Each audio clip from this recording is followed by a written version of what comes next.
Today I'll be talking about the reading by William Zinsser that you read this week, titled Writing About Yourself. It is from his book on writing well and contains a quotation that has changed my life and I hope will change yours too. In this chapter, he examines the form of memoir, which is essentially the genre I've been teaching you all semester so far. So you may be asking yourself, what exactly is a memoir?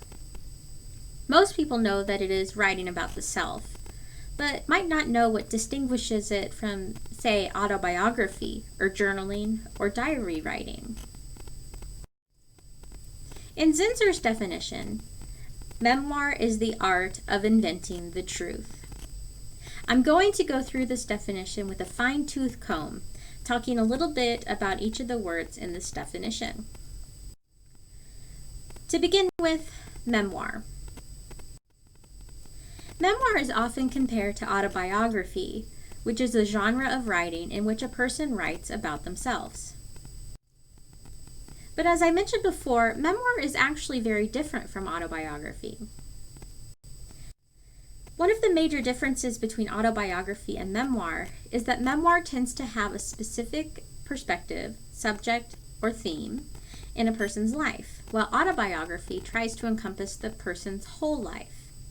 So, for instance, a football player might have the first chapter of his memoir be about the first time he threw a football, whereas his autobiography would start with his earliest memories, whatever they might be.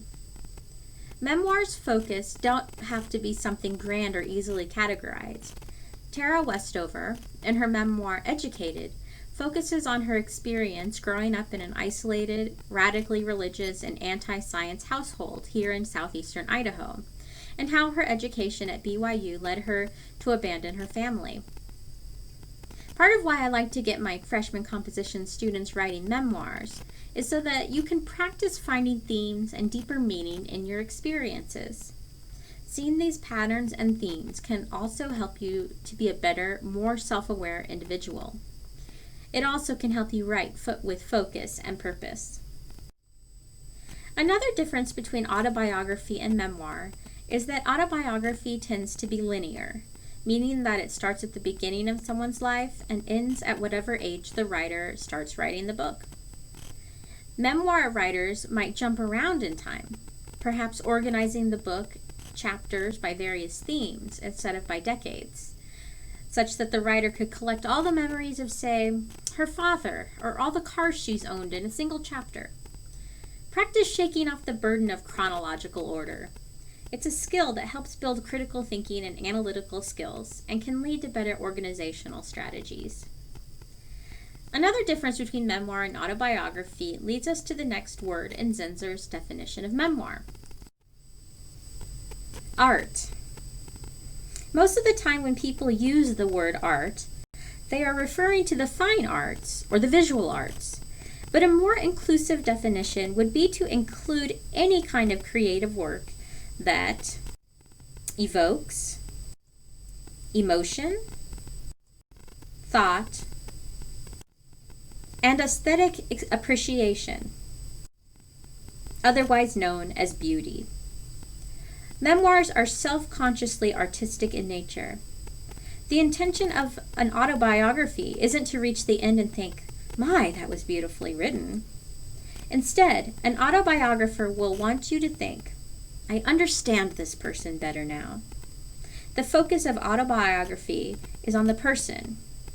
With memoir, the form, the style, the language, all the various artistic choices made by the author are just as important as the things the author reveals about himself.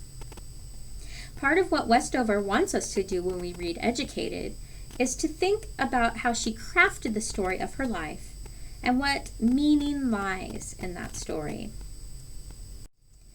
Like all good art and all good memoirs, Westover's book invites interpretation and difference of opinion about what it all means. In that sense, it is a model memoir. The next word in Zinsser's definition is invention.